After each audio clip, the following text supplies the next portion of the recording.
भरिया जुवाराने कंकु का क्यारा तो सवे म्हार्याले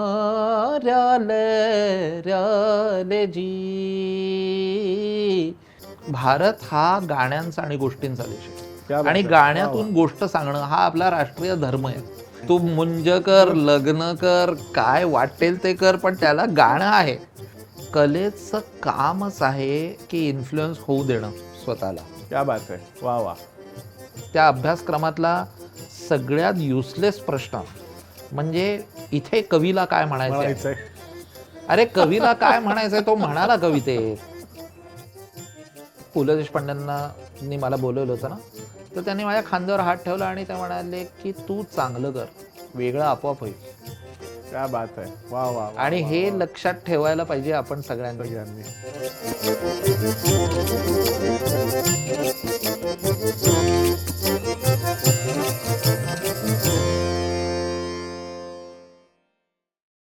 नमस्कार मंडळी. जाई काजळ निर्मित स्मृतिगंध प्रस्तुत आभाळाची माणसं पर्व दुसरं ज्योतीने तेजाची आरती या मुलाखत मालिकेच्या या भागात तुमच्या सगळ्यांचं परत एकदा मनपूर्वक स्वागत.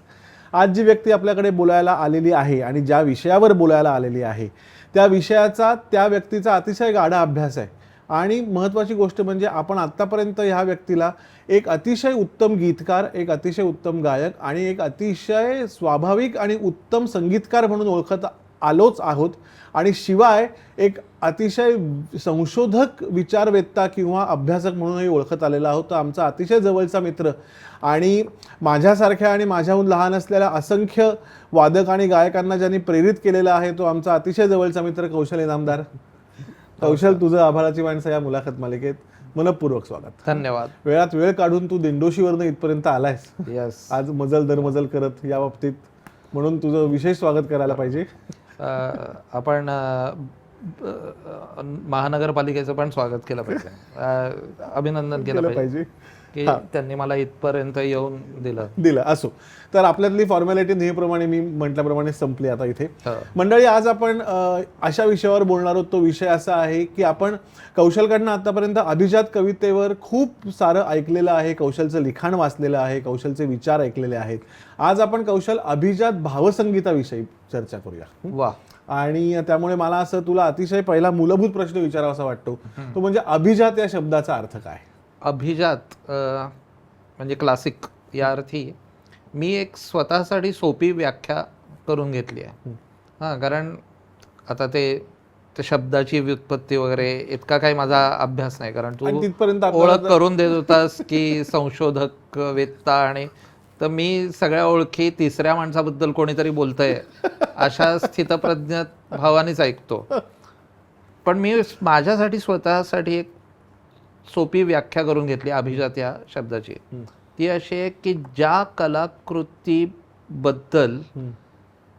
प्रत्येक पिढीला वाटतं की आपण नव्याने याचा अन्वयार्थ लावला पाहिजे, ती गोष्ट अभिजात आहे. वा वा वा वा.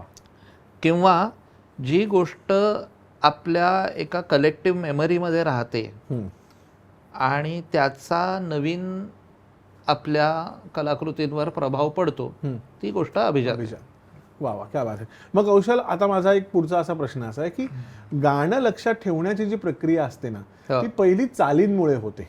म्हणजे आपण असं म्हणतो की पटकन अरे ते कुठचं गाणं आहे रे बाबा, शंकर जयकिशननी केलेलं ते टा टा टा टा असं असं. तर हा काय जर्म आहे? असं का असतं की गाणं हे सुरांमुळेच पहिलं आठवायला मदत होते आणि शब्द पटकन आठवत नाहीत, त्याचे सूर आठवले की मग शब्द आठवतात?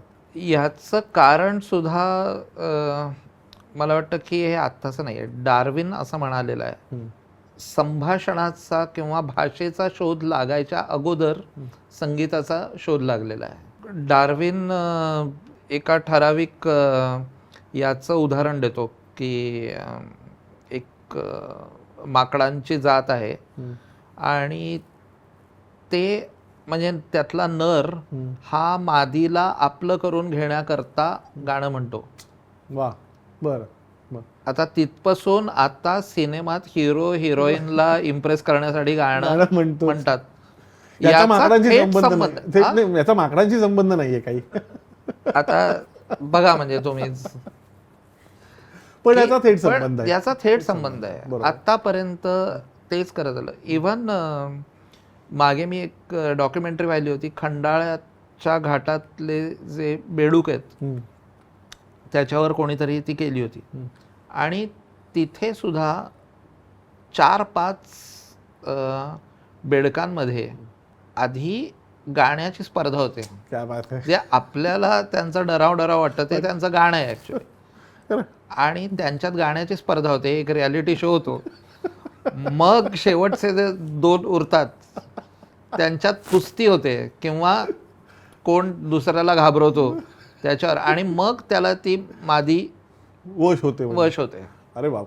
आपण सध्या कबुतरांवर खूप काही चाललंय त्यामुळे तो विषय वेगळा, परंतु कबुतरांच्या त्या घोळक्यात बघितलं तरी एक कोणीतरी नर त्या मादीच्या मागे त्याची ते घशाची एक विशिष्ट ठेवण करून कदाचित तो गाणं म्हणत असेल. म्हणजे आपल्याला ते गुटरुगू असं एखाद्या पारशी माणसासारखं तो बोलताना वाटतो किंवा गाताना. तात्पर्य असं आहे की गाण्याची जी आपली इन्स्टिंक्ट आहे ती सनातन आहे आणि ती पहिल्यापासून आहे. आणि विशेषतः भारतामध्ये मला असं वाटतं की म्हणजे गुटनबर्ग क्रांती व्हायची असल्याच्या खूप आधीपासून आपली सभ्यता आणि संस्कृती म्हणजे उदयाला आली होती. बरोबर. आता जेव्हा ज्ञानाचं प्रसरण होतं तेव्हा तुझ्याकडे फार गोष्टी नाही आहेत की एकत्र मी 10 लोकांना किंवा 100 लोकांपर्यंत कसं पोहोचव. बरोबर. मग एकापासनं दुसऱ्यापर्यंत जाण्याला काय मार्ग आहे, तर छंद. आता त्यामुळे त्या काळात लोक म्हणायचे की छंद हे वेदांचे पाय आहेत. बर. आता याचा सुद्धा थेट संबंध तुला आजपर्यंत कसा दिसतो, तर गाण्याला नाट्यसंगीताच्या परिभाषेत काय म्हणतो आपण, पद म्हणतो, पाय. वा वा. गाण्याच्या एका ओळीला आपण काय म्हणतो, चरण. पाय. तर तो तिथपासून आलेला संबंध आहे की एका माणसापासून दुसऱ्या माणसाकडे ज्ञानाचं प्रसारण कसं होतं, तर ते छंदात नव्हतं. कारण छंद पाठ करायला सोपा असतो. बरोबर. त्यामुळे आणि छंद पाठ करायला काही तुम्हाला व्याकरण किंवा असं काही शिकायची गरज नाही. बरोबर. त्यामुळे आपल्या लोकांचा पाठांतरावर जो भर होता, आता हे जे नवीन खूळ आलेलं आहे की नाही आधी समजून घेऊ मग ते आपल्याला अवगत होईल, तर तुम्हाला एवढा अनुभव असतो कुठे की तुम्हाला ते समजून घेता येईल. तर तुम्ही पाठ करा, ते तुमच्या श्रुतीमधनं स्मृतीमध्ये साठवून घ्या, म्हणजे अनुभव जेव्हा येतो तेव्हा तो रेडी रेफरन्स असतो. तेव्हा तुम्हाला त्या लायब्ररीच्या शेल्फकडे धावावं लागत नाही. क्या बात आहे. आणि म्हणून हा जो स्मृतीत ठेवण्याकरता जे आहे, तर त्याच्यासाठी सगळ्यात सोपा मार्ग काय, तर छंदात असणं. पद्यात आहे ते, तर पद्यात असेल तर ते लक्षात राहतं. तू फ्रान्सिस बेकनचा एखादा निबंध नाही पाठ करू शकत, बरोबर, पण तू एखादं. त्यामुळे आपल्याकडची सगळी महाकाव्य, इतिहास, गणित सगळं छंदामध्ये आहे आणि त्यामुळे चालीत आहे. त्यामुळे आता तू छंदात असलं की आपोआप तू चालीत ते म्हणतोस. म्हणजे अगदी वेदांना सुद्धा तुझं तिथे मार्किंग आहेतच की कुठला उदात्त अनुदात्त वगैरे स्वर आहेतच. त्यामुळे मला नेहमी असं वाटतं आणि मी हे पुन्हा पुन्हा म्हणतो सुद्धा की भारत हा कसा देश आहे असं कोणी विचारलं तर लोक वेगवेगळी उत्तरं सांगतात की भारत हा नद्यांचा आणि पर्वतांचा देश आहे, खडकांचा आहे, हत्तींचा आणि वाघांचा देश आहे. पण मला विचारशील तर भारत हा गाण्यांचा आणि गोष्टींचा देश आहे आणि गाण्यातून गोष्ट सांगणं हा आपला राष्ट्रीय धर्म आहे. हा योगायोग असू शकत नाही की इथलं सर्वोच्च तत्वज्ञान, त्याला आपण भगवद्गीता म्हणतो. आता ही इतकं तुझ्या DNA मध्ये रुजलेलं आहे की तू पहिल्यांदा कशाचंही गाणं करतोस.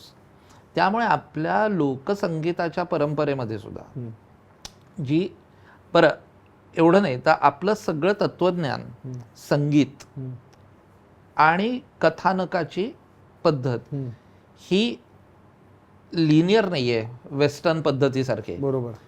वन्स अपॉन अ टाइमनी सुरू होऊन and lived happily ever after पर्यंत नाही. आपण संपत नाही. नाही. हो ना. बरोबर. आपल्याकडे सगळं त्या पंचतंत्रामध्ये एका माकडाने असं केलं तसं केलं आणि मग त्याला गाढव भेटलं आणि मग त्या माकडाने त्या गाढवाला ही गोष्ट सांगितली असं, मग ते गाढव आणखीन कुणाला तरी सगळं प्रोग्रेसिव्ह आहे. प्रोग्रेसिव्ह आणि ते सतत आवर्तन आहे त्याला. आवर्तन आहे. क्या बात आहे. वा. आपल्या गाण्याला सुद्धा हो, आवर्तन. आपल्या तत्वज्ञानाला सुद्धा. त्यामुळे ही जी 3 प्रकारची आवर्तन आहेत त्याच्यावर आपलं सगळं लोकसंगीत बनत गेलं की 3 आवर्तनं कुठली? अहोरात्र, दिवस आणि रात्रीचं आवर्तन, ऋतुचक्र, 6 ऋतूंचं चक्र, बरोबर, त्याच्यावर गाणी आहेत. आणि जन्म आणि मरणाचं चक्र आहे आपल्याकडे. क्या बात आहे. आपण प्रवासच म्हणतो त्याला. प्रवास आहे आणि एकीकडनं सुरू होऊन एकीकडे संपणारा नाही. तुम्हाला मोक्ष मिळत नाही तोपर्यंत तुम्ही आवर्तनात फिरत राहताय. आता या सगळ्या 3ही आवर्तनांची आपल्या लोकसंगीतामध्ये गाण्यांची सोय केली आहे. जन्माला बाळ आलं, गाणं आहे. मृत्यू गेला, आम्ही जातो आमच्या गाव आहे. बरोबर. आणि याच्यामध्ये सगळ्याला गाणी आहेत. तू मुंज कर, लग्न कर, काय वाटेल ते कर, पण त्याला गाणं आहे. आणि डेडिकेटेड सॉन्ग आहे. डेडिकेटेड सॉन्ग म्हणजे त्याच्यासाठी लग्नासाठी गाणं करायला लागत नाही. लग्नाची गाणी आहेत, त्या प्रकाराची गाणी आहेत. क्या बात आहे. त्यामुळे आपण आधी कुठलीही गोष्ट आधी गाण्यात येतो, ऐकतो. बरोबर. त्यामुळे मला कौशल म्हणजे आता थोडंसं मी डिव्हिएट करतो मुद्दामून. ह्या आपण बालगंधर्वचं जेव्हा काम करत होतो त्याच्यानंतर जेव्हा आपण हा अनुभव घेतला की त्यावेळचे 2011-12 साली जेव्हा सगळी तरुण पिढी बालगंधर्वांची नाट्यसंगीत परत ऐकायला लागले. अर्थात ह्याच्यात आपण चित्रपटाचं संगीत केलं म्हणून ही मुलं ऐकायला लागली असं म्हणणं म्हणजे मी हत्तीचा शेपटीचं चित्र काढलं आणि लोकांना हत्तीची ओळख झाली असं म्हटल्यासारखं आहे. खरं म्हणजे तसं नाहीये ते. परंतु एक ते आपण म्हणतोय तात्कालिक कारण म्हणतो असं ते झालं आणि हे आलं. तेव्हा पण असंच झालं असेल कदाचित की ह्या नवीन पिढीच्या जीन्समध्ये ते नाट्यसंगीताचे संस्कार वर्षानुवर्ष पिढ्यानपिढ्या आहेत. आपल्या निमित्ताने ती फक्त खपली काढली गेली असं आपण म्हणू शकतो. कारण हेच कारण आहे. अदरवाईज तेच नाट्यसंगीत आहे, तेच आहे. एका समाजशास्त्रज्ञाने मस्त म्हटलं होतं की जेव्हा सगळ्यात तो पृथ्वीचा दाह शांत झाला पहिल्यांदा आणि पृथ्वी आकाराला आली, तेव्हा पहिल्यांदा पाऊस पडला असेल तेव्हा त्या पाण्याला कुठे जागा नसेल जायला, बरोबर, तर त्या पाण्याने आपली वाट शोधली. हो ना. त्या पाण्याने वाट शोधली आणि मग त्याचे झरे झाले, नद्या झाल्या, समुद्र झाले आणि त्याच्यानंतर पुन्हा उन्हाळा आला आणि सगळं आटलं, वाफेतनं सगळं पुन्हा एकदा ढगांमध्ये निघून गेलं. आणि त्या उन्हाळ्यानंतर पुन्हा जेव्हा पावसाळा आला आणि परत पाणी आलं तेव्हा त्या पाण्याला नवीन वाट तयार करावी लागली नाही. काय बात आहे. वाट तयार होतीच. आणि हीच मी म्हणतो ती कलेक्टिव्ह मेमरी आहे. आता शास्त्रज्ञांनी सुद्धा असं सिद्ध केलेलं आहे की तुझी स्मरणशक्ती ही केवळ तुझ्या मेंदूचं फंक्शन नाही आहे, तर तुझ्या DNA मध्ये आणि तुझ्या पेशींमध्ये, सेल्समध्ये ती मेमरी आहे. अगदी बरोबर.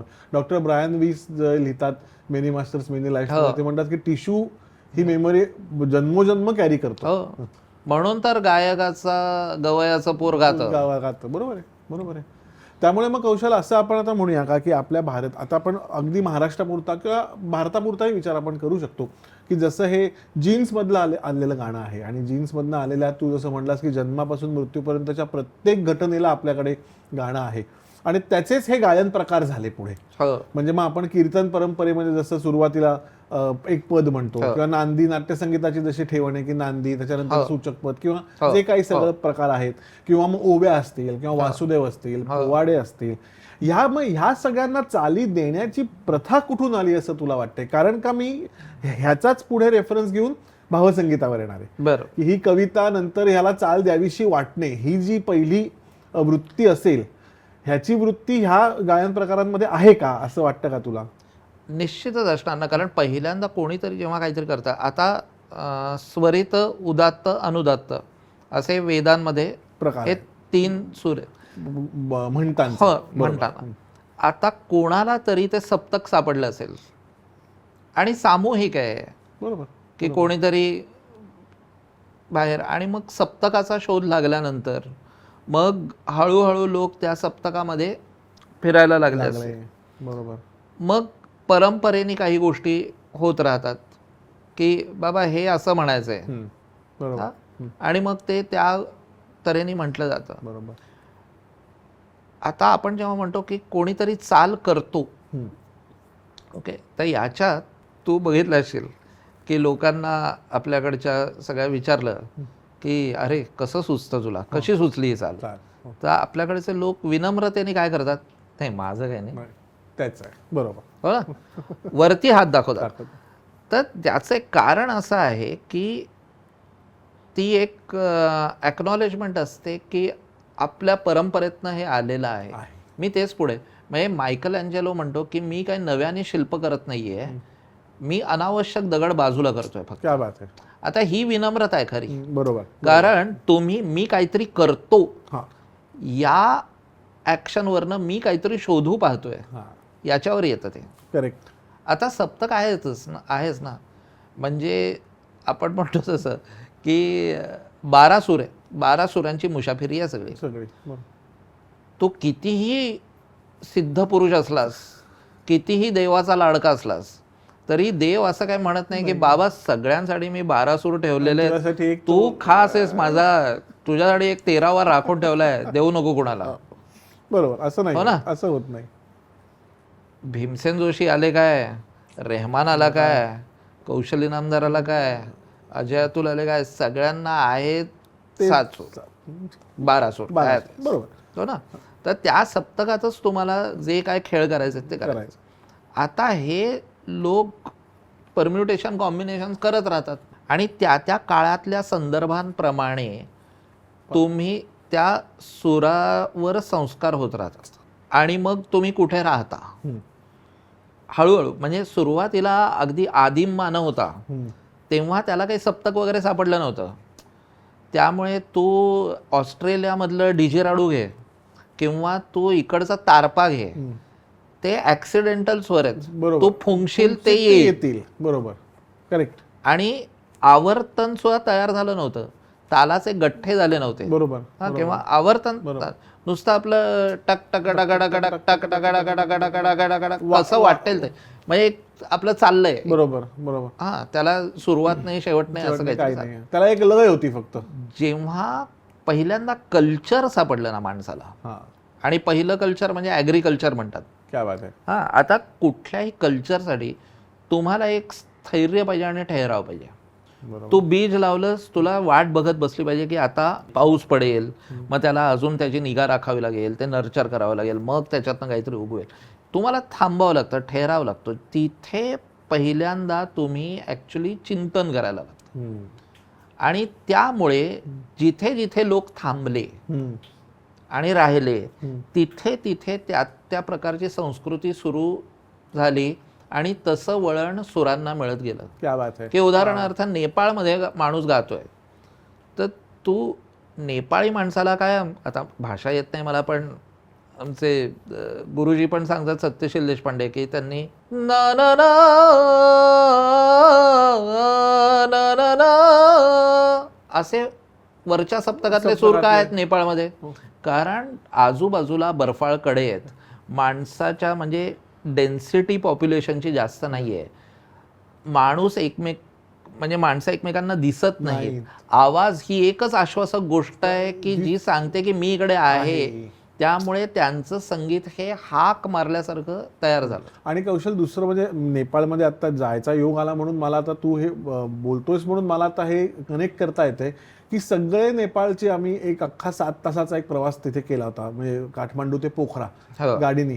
आणि त्याच्यात तो जो आमचा नेपाळी ड्रायव्हर होता, तो त्यांनी जी नेपाळी गाणी लावली होती ती सगळी भूपात होती 5 सुरांमध्ये. बरोबर.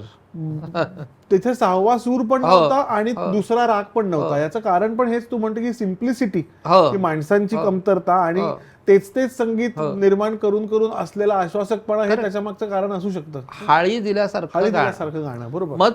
मग तुम्ही जेव्हा परत खाली माळव्याच्या प्लेन्सवर येता, तेव्हा तिथे एक प्रचंड प्रॉस्पेरिटी आहे, बरोबर. तिथे विपुल धान्य उगतंय, सेफ्टी आहे परत. सेफ्टी आहे. त्यामुळे तो जो तिकडचा जो शेतकरी आहे ना, तो सुद्धा म्हणतो हरिया जुवाराने कंकू का क्यारा तो सवे म्हार्याले जी राजा बेटा बोया तो राणी बहू सिंचा तो सवे म्हार्याले जी. क्या बात आहे. तर तो मुलाला राजा बेटा म्हणतो, म्हणतो. राणी बहू म्हणतो. आणि हरियाजू आराने कंकू का क्यारा ते सौभाग्याचं प्रतीक आहे. तर हे का, आणि त्यामुळे स्वर सुद्धा असे खुलेत. फुल आहेत.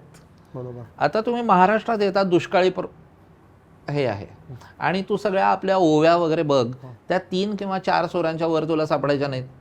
आता आमची आजी एक अंगाई गीत गायची माझ्यासाठी, हां, आणि मग ते त्या मुलाचं नाव इन्सर्ट करायचं त्या अंगाईमध्ये, की अमुचा कौशल बाळ खेळाया जाई दुरी, त्याच्या हातावरी पुरी कुणी दिली.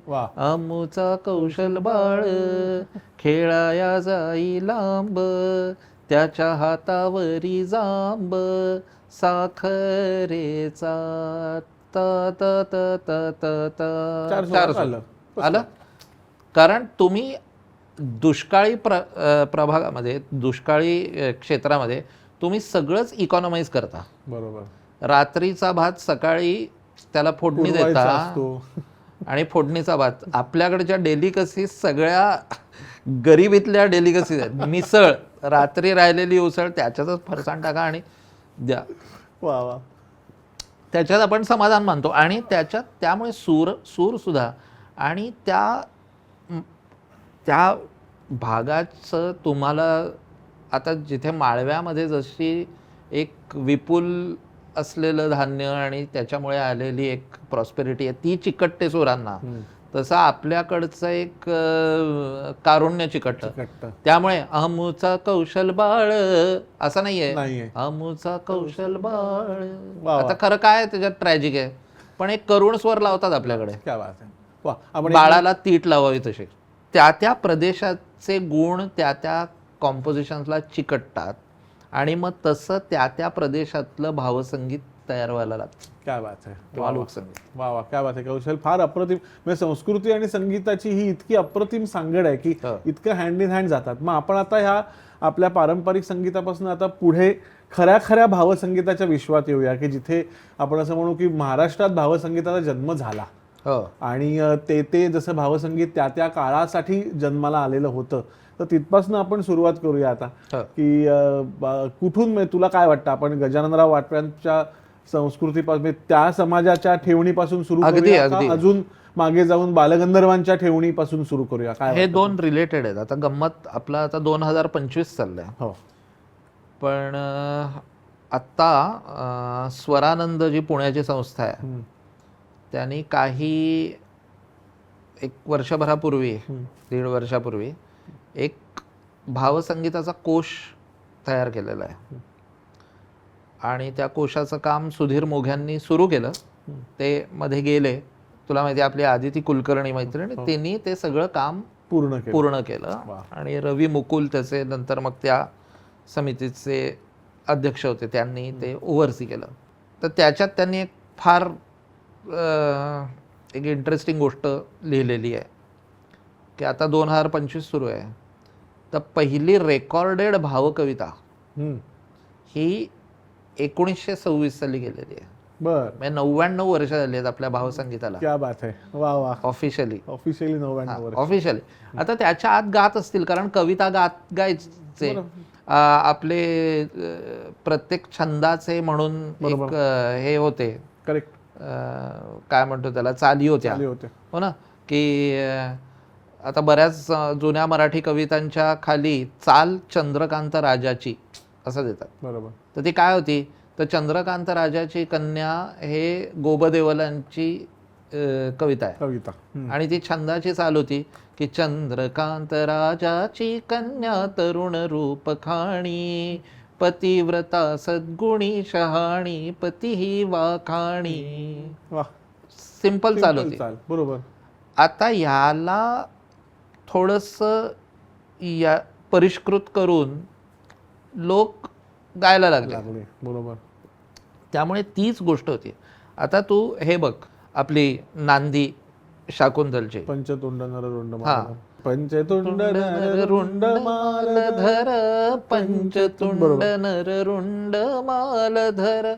आता तू नीट ऐकलंस तर वैष्णव जन तो तेने कही जे ही तीच चाल आहे. चालेल बरोबर. कारण गांधीजींच्या साबरमतीच्या आश्रमात खरे नावाचे ग्रहस्थ होते बर आणि ते भजनं म्हणायचे. गायचे. आता गांधीजींचं आवडतं भजन त्यांना दिलं. आता त्यांच्यावर संस्कार आहेत पंचतुंडचे. ते आले त्याला ते म्हणलं आता याच्या जवळची याच्यात कशी बसवतो मी बघू. तर त्यामुळे पहिल्यांदा कोणी काही केलेलं नाही. नाहीये. आणि इनफॅक्ट कौशल अशी एक गंमत की पंचतुंडाची चाल सुद्धा हो. ही सीता स्वयंवरच्या नांदीच्या चालीची कॉपी आहे. कॉपी बरोबर. म्हणजे हो, त्याच्यावर हो, इन्स्पायर्ड आहे त्याच्यावरनं. ती सेम. म्हणजे 1843 साली जे भाव्यांनी कठपुतलीचं नाटक केलं होतं हो. त्याची चाल पण पंचतुंडाचीच मिळती जुळती आहे. कारण मी हे केलं असा एक इगो कुठल्याही इकडच्या कलाकारांमध्ये नव्हताच. आता तू बघ की लेखकांमध्ये जितकं असं आहे ना की अरे ह्याने माझं चोरलं हा. साहित्य चौर्य वगैरे तितकं संगीतकार मनावर घेत नाहीत. रोशननी SD बर्मनना सांगितलं की मी तुमची चाल घेतो आणि रहेना रहे हम केलं त्यांनी. बरोबर हो ना. बरोबर. तर असं ही गोष्ट ते सहज करतात. कारण त्यांना माहिती आहे की बाबा आमचं भांडवलच एवढं आहे. या भांडवलातच सगळे एकाच ताटात जेवणार आहेत. तर त्यामुळे तू काय बरं चल कर तू. आणि त्यामुळे कोणाला काही असं वाटत नाही की मी बाबा हे घेतो. आणि अख्खं नाट्यसंगीताच्या परंपरेतच आहे की या पदाच्या वर मूळ चाल लिहिलेली असते. हा म्हणजे आणि बऱ्याचशा बंदिशींमध्ये सुद्धा कोणी केली आहे आपल्याला माहिती नसतं जोपर्यंत त्याचा तखल्लुस नसतो. Correct correct. तर त्यामुळे हे असं त्यामुळे मी चाल केली वगैरे असं. आता मला वाटतं ललित कलादर्शचे बाबूराव पेंढारकर त्यांनी पहिल्यांदा ते HMBच्या ऑफिसमध्ये किंवा ते काही EMI असेल तेव्हा तिथे गेले आणि गोविंदाग्रजांचे ते भक्त गडकरींचे आणि त्यांच्या जयंती किंवा स्मृती दिनानिमित्त त्यांना असं खूप वाटत होतं की आपण एक त्यांची कविता गावी. आणि गोविंदाग्रजांची एक कविता पहिल्यांदा रेकॉर्ड झाली. तर ती आता त्यांनी चाल केली असेल. आता मला माहिती नाही ती कशी आहे. पण ते गायले असतील किंवा कुठल्या तरी त्याच चालीत गायलेले असतील. पण तिथनं काव्य गायनाची एक परंपरा सुरुवात झाली. काय बात आहे. आपल्याला दिसतं ती त्याच्या आधीपासून असेल. घराघरामध्ये नवीन काव्य घेऊन तुला मी मध्ये हे करतोय नवीन काव्य घेऊन त्याला नवीन चाल द्यायची ही पद्धत तेव्हापासून सुरू झाली. म्हणजे सुरू झाली बरोबर. आणि मग त्याच्यानंतर कारण रेकॉर्डिंग सुरू झालं कार्यक्रम होत होते. मग त्या काळात जेल रानडे GN जोशी आणि गजाननराव वाटवे या लोकांनी अतिशय गांभीर्याने असं कविता घेऊन तिला चाल देणे आणि मग ती सादर करणे हे सुरू केलं. त्यामुळे रानात सांग कानात आपुले नाते किंवा मी भल्या पहाटे येते शीळ बरोबर. तर अशी ती सगळी गाणी त्यावेळेला. पण मग कौशल मला सांग की त्यावेळेच्या संस्कृतीचा आणि समाज व्यवस्थेचा ह्या चालींवर किती पगडा होता. भावसंगीतावर किंवा कुठल्याही ज्याला अशोक रानडे जनसंगीत म्हणायचे पॉप्युलर म्युझिक. वा. कारण त्यांनी ते लोकसंगीतापासून थोडं वेगळं करण्यासाठी जनसंगीत हा शब्द वापरला जो मला योग्यच वाटतो. तर जनसंगीताचं असं आहे की it is the product of its times. ज्या तुला समाज कसा बदलला हे तुला बघायचं असेल तर त्या काळातलं जनसंगीत बघायचं. वा. हो ना. बरोबर. मग याचा दुसरा अर्थ असाही होतो की संगीत कसं बदललं हे बघायचं असेल तर समाज कसा बदलला समाज कसा बदलला हे बघायचं आणि त्याप्रमाणे तुम्हाला दिसत जातं ओके. आणि त्याच्यात कोणीतरी ते ग्लास सिलिंग तोडत असतं, कोणीतरी काहीतरी नवीन करत असतं, पण ते त्या आधीच्या परंपरेला धरूनच पुढे जातं. बरोबर. एक साधी गोष्ट आहे, मायकल नोवॅक नावाचा एक शास्त्रज्ञ, समाजशास्त्रज्ञ होता. तो म्हणायचा की tradition lives only because the young come along, they are fascinated by its romance, reinterpreted differently and thereby add new glories to it. क्या बात आहे. वा. तुम्ही जेव्हा नवीन अन्वय अर्थ लावतात तरच परंपरा टिकते. ती परंपरा हे काय डबकं नाही आहे, ती सतत वाहती राहावी लागते तर ती टिकते. बरोबर. वा वा. ती नदीची धार आहे. वा वा वा. हा. त्यामुळे तो काय असा गोठलेला पदार्थ नाहीये की बाबा ती आमची परंपरा आहे आणि ती तशीच ठेवायची.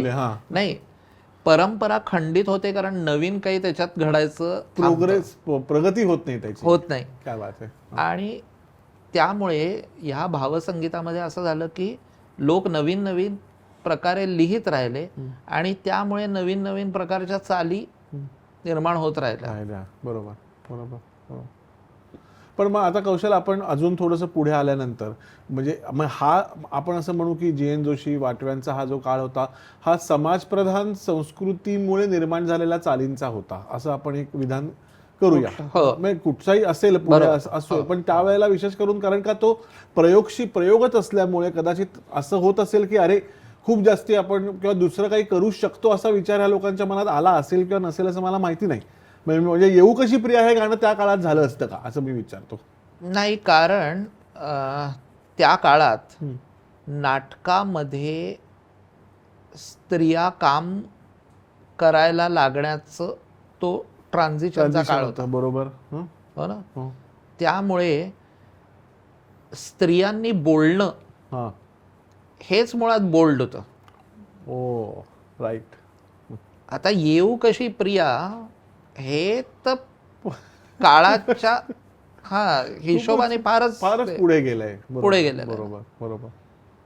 आता ही खरं काय आहे, येऊ कशी प्रिया ही आपली अभिसारिका नायिका आहे. बरोबर. हो ना.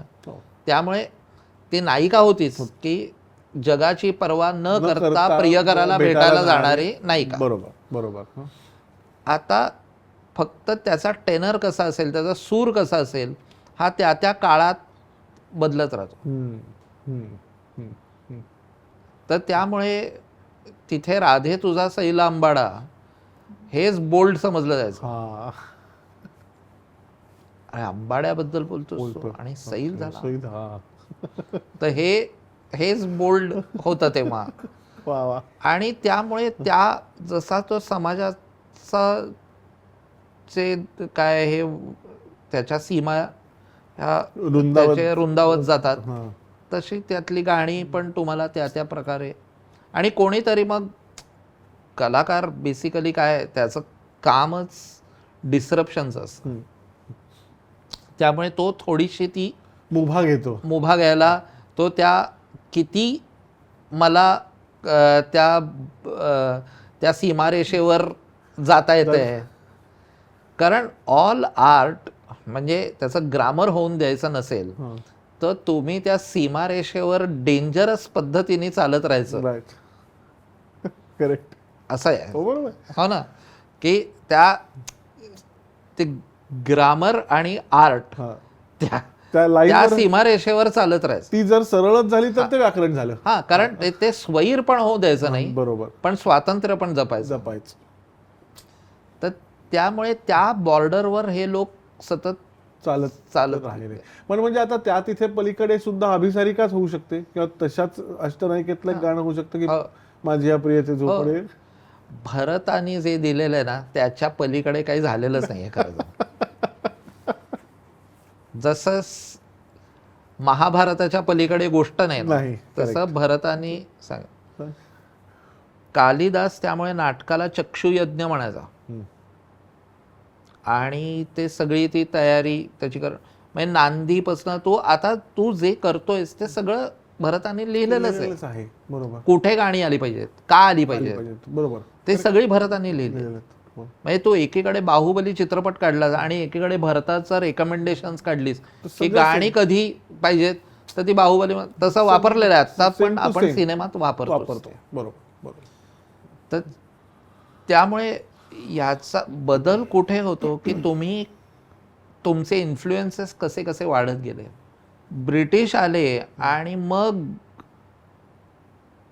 शंकराचं गाणं आहे पण शंभो शिवहर करुणाकर हे विश्वेशा चाल झाली. गौरी शिवहर शंभो ही बँडची चालू चालेल का? किंवा ती ह्याची पण विद्यानाची नांदी सुख कर हे हो वधू वाग वधू वंदन हे हो ही बँड पथकाचे चालू. चालेल. हा. तर त्यामुळे आता मग ते इन्फ्लुएन्सेस यायला लागतात. पण मग हे सुद्धा एका प्रकारे कक्षा रुंदावणारच आहे की. हो म्हणजे बँडच्या चालीवरनं नांदीची चाल करणं हे पण कक्षा रुंदावणारच आहे ना. किंवा आता व्हायलिनचा वापर जर ब्रिटिश आपल्याकडे आलेच नसते असं आपण म्हणूया, तर स्ट्रिंग सेक्शन असतो हे आपल्या लोकांना कदाचित कळलंच नसतं त्यावेळेला. नाही. आणि दुसरी गोष्ट म्हणजे की कलेचं कामच आहे की इन्फ्लुएन्स होऊ देणं स्वतःला. क्या बात आहे. वा वा. आणि दुसरी गोष्ट म्हणजे की मॅच्युअर कलाकार असतात ना, त्यांना माहिती असतं की काळ चाळणी आहे, मी हे वापरणार नाही म्हणून ते थांबणार आहे असं नाही, आणि मी हे वापरीन म्हणून ते आता कालातीत आहे आणि मी असं नाही होत. काय टिकणार आहे आणि काय चालणार आहे हे काळ ठरवत असतो, आणि त्याची चाळणी जी असते ना ती अल्टिमेट असते. त्याच्या पुढे तुम्ही काही बोलू शकत नाही. म्हणजे ह्याचा अर्थ कौशल दुसरा असंही होऊ शकतो की आपण अगदी आत्ताचा सोशल मीडियावरनं जी काही गाणी सो कॉल्ड रील काय म्हणतो आपण त्याला की इन्फ्लुएन्सर्समुळे पॉप्युलर होतात, वास्तविक त्या गाण्यांना सांगीतिक मूल्य बघायला गेलं तर खरं खूप कमी आहे किंवा नसेल सुद्धा कदाचित. हेच त्या काळात सुद्धा होत असेल. हो अगदी. लोकप्रियता आणि यश या दोन वेगळ्या गोष्टी आहेत. वा. लोकप्रियता ही साक्षात्कार होण्याच्या अगोदर इंद्र अप्सरा पाठवतो ना, ती अप्सरा आहे लोकप्रियता. त्याला सुद्धा तुम्ही तपस्या केलीच पाहिजे ना. असं नाही की लोकप्रियता आहे ते आपोआप कोणालाही येईल असं नाही. काहीतरी तपस्या त्याला करावीच लागते. पण it's an accident. Always an accident. हा. त्याच्या पलीकडे जे यश आहे ना ते चिरंतन आहे, ते कायम टिकेल, त्याला त्याचा शेल्फ लाईफ जास्त असेल. तर त्यामुळे कुठल्याही काळात काही गोष्टी लोकप्रिय होतातच, नंतर तुम्हाला असं वाटतं की अरे हे काय, याच्यात काय होतं. बरोबर. म्हणजे अगदीच उदाहरण घ्यायचं तर ब्रह्मचारी चित्रपटातला मीनाक्षींनी त्यावेळेला घातलेला स्विमसूट हा लोकप्रिय झाला होता. आता आपल्याला बघून असं वाटतं की यात काय. हा ठीकच आहे. म्हणजे तेच आहे की तुमच्या काळाच्या ओघात काय टिकतं काय नाही हे त्या काळाची चाळणी लागत असते. आणि त्या डेफिनेटली त्याच्यात एक म्हणजे तुमचं सत्व काय आहे तुमच्या याचं, तर ते मॅटर करतंच. बरोबर. पण त्याच्याबरोबर समाजाला काय, कारण आता तू बघ की लताबाई, किशोर कुमार, मोहम्मद रफी, मुकेश या सगळ्यांना सैगल हे देव त्यांचं दैवत होतं. बरोबर. हो ना. आपल्या पिढीपर्यंत आपल्याला सैगलांच्या गाण्यातलं ॲस्थेटिक्स कळेन असं झालं होतं. अगदी बरोबर आहे. हो ना. अगदी बरोबर. अगदी बरोबर. आता आपण मुरलो एकदा की मग आपल्याला नाही जरा वेगळ्या चष्म्यानी हे बघितलं पाहिजे याचं भान येतं, आणि मग तसं आपण सैगलकडे ऐकतो. पण आता रोज सैगल ऐकणारे 10वीतली 12वीतली मुलं सापडतील का? नाही सापडणार. बालगंधर्वांसारखंच. म्हणजे आपण त्या चष्म्यातनं बघायला लागलो तेव्हा त्यांची महती कळते आपल्याला. हो ना. तर दोन गोष्टी आहेत की चांगल्या गोष्टींची आठवण करून देण्यासाठी सतत काहीतरी गोष्टी घडाव्या लागतात, तर सुद्धा त्या परंपरेला एक माळ ती कंटिन्यू करायला ओवायला पाहिजे पुढे. हा तुझा पॉडकास्ट तीच गोष्ट करताय ना. एक्झॅक्टली. की ही आपली परंपरा आहे आणि याची आठवण तुम्हाला सतत, कारण जितके नवे नवे नवे इन्फ्लुएन्सेस येतात आणि वादळ याच्यात येतात संस्कृतीच्या संस्कृती वाहून गेलेल्या आहेत. खरंय हो ना. खरंय. भारत का टिकून आहे? कारण तिथे फक्त ग्रेट लोक झालेले असं नाही, पण हे ग्रेट लोक झाले याची आठवण ठेवणारे आणि त्याची परत परत करून देणारे लोक तेही तेवढेच झाले. तेवढे म्हणजे तेही ग्रेट, तसेही ग्रेट लोक झाले. हो, तसेही ग्रेट लोक झाले. अगदी बरोबर, अगदी बरोबर. आणि म्हणून ते तर टिकते आणि ते आपण टिकवून ठेवलंय आपल्या भावसंगीतामध्ये सुद्धा. क्या बात. म्हणजे वेस्टर्न इन्फ्लुएन्सेस नाही आले का? स्ट्रिंग सेक्शन वापरला, ब्रास सेक्शन वापरला, सॅक्सोफोन वापरला, स्केल चेंज वापरला, सगळं कॉर्ड्स वापरल्या, हार्मनी वापरली, बॅकिंग वोकल्स वापरल्या, पण आपलं जे शास्त्रीय किंवा सुरांचं जे प्युरिटी आहे, म्हणजे जे मला सांगायचं त्याचा आत्मा बरोबर आहे. हा. आणि संत वाहते कृष्णामाईमध्ये व्हायब्राफोन अख्खा वेळा वापरलेला आहे, पण चाल ही पूर्ण भारतीय आहे. क्या बात. आणि त्याचं भान तुम्ही ठेवलं तर तुम्ही याच्यात टिकून राहाल. वा कौशल, म्हणजे ही इतकी अप्रतिम संस्कृतीची आणि संगीताची आपल्याकडे घातली गेलेली सांगड ही परंपरागत आणि पिढ्यानपिढ्या अखंड आहे, अजून सुद्धा चालू आहे. वा. पण मग आता आपण थोडस ह्या परंपरेला आपण जरा 100-125 वर्षामध्ये थोडंसं झूम आउट किंवा झूम इन करत जाऊया. ओके. की आपण जी.एन. जोशी वाटव्यांच्या संस्कृतीच्या आणि संगीताच्या याच्यातनं थोडंसं पुढे आल्यानंतर आपण बाबूजी, गदिमा आणि ह्यांच्या 50च्या दशकामध्ये आलो, जिथे हिंदी चित्रपट संगीत आणि मराठी चित्रपट संगीत हे जवळपास हँड इन हँड चाललं होतं.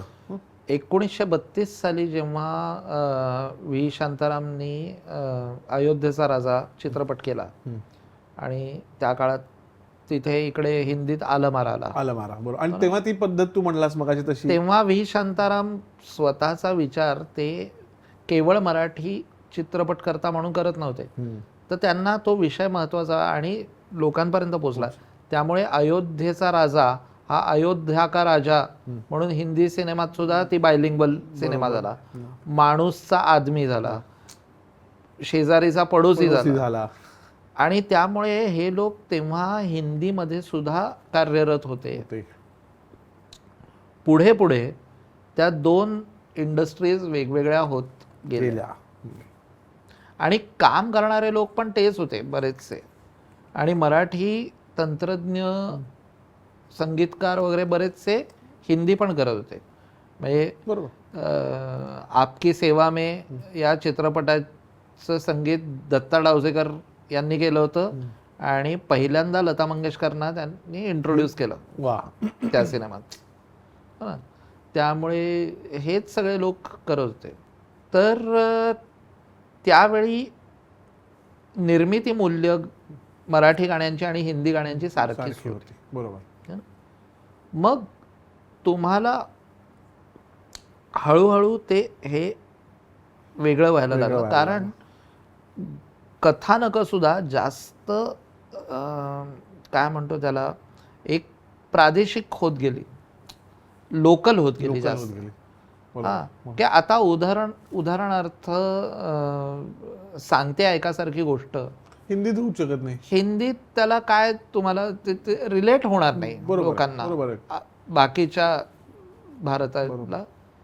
त्यामुळे लावणी मराठीत आली आणि मग चित्रपट संगीतानी आपलं बरंचसं भावसंगीत टेक ओव्हर केलेलं आहे. आणि तेव्हा म्हणजे आता तुम्ही बघा, चित्रपट संगीतामध्ये लावणी वसंत पवार आणि भावसंगीत सुधीर फडके यांनी रुजवलं. मग राम कदमांनी त्याच्यावर, त्या लावणीवर कळस चढवला. इकडे शंकर जयकिशन 100 व्हायोलिन्स वापरण्याची मुभा ही बाबूजींना किंवा दत्ता डावसेकरांना मराठी चित्रपटात नव्हती. बरोबर. त्यामुळे पाठलाग चित्रपटाचं एका ट्रम्पेट आणि एका गिटारवर गेलेलं गाणं आहे. खरं. या डोळ्यांची दोन पाकळ्या. आणि तेच तिथे मेरा सायामध्ये 66 साली मदन मोहनने एकदम मोठ्या स्केलवर ते केलं. पण तो स्केल मधला फरक झाला, त्याच्यात काही म्हणजे त्याच्या क्वालिटीमध्ये काही, संगीताच्या क्वालिटीमध्ये काही फरक पडलेला. बरोबर. त्यावेळी वसंत प्रभू हे आपल्याला थोडा नंतरचा काळ आहे तो 60s मधला, पण त्यांनी भारत आंबे वगैरे यासारख्या लोक म्हणजे एकूण म्हणजे वसंत प्रभू पी सावळाराम हे एक कॉम्बिनेशन Combination. चित्रपटांमध्ये होतच, बरोबर. शिकलेली बायको वगैरे. पण त्या वेळात वसंत प्रभूंनी भारत आंबे, कवी बी, कवी बी, हा, कविता म्हणून लिहिली गेली. पण ही ती खास सुद्धा- भावसंगीताच्या दृष्टिकोनातलं लिहिली गेली का ही नाही. कविता होती की त्याला ती- भावसंगीताचं ट्रान्झिशन मिळालं? हा, त्या कविता होती आणि त्याला भावसंगीताचं ट्रान्झिशन या लोकांनी दिलं. Okay okay. पण म्हणजे गीतलेखन पण आपण करावं हे म्हणजे भारत आंबेंनी बरीचशी गीत म्हणूनच लिहिलेली आहेत. बरोबर.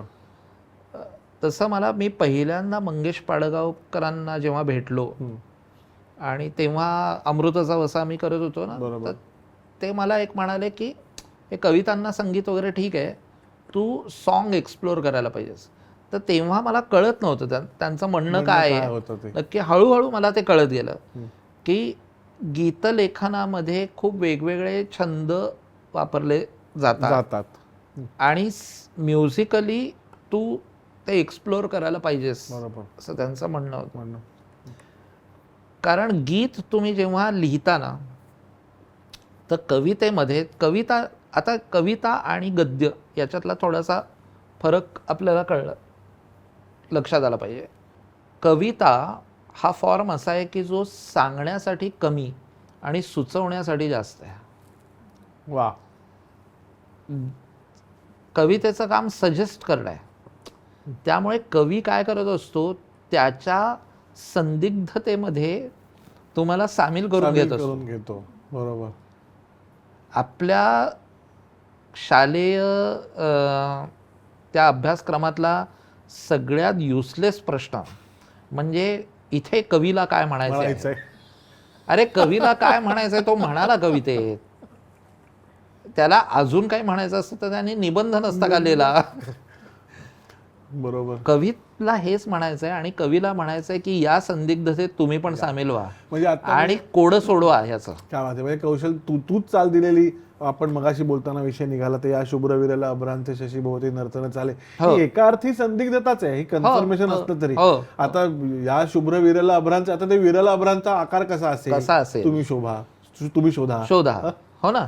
आता ऑलरेडी कविता असा फॉर्म आहे की जो जास्त सुचवण्याचा आहे, जो जास्त अर्क आहे त्याला जे काय सांगायचं, त्याच्याही पलीकडे म्हणजे अर्थाच्या पलीकडे सुद्धा एक दुनिया आहे.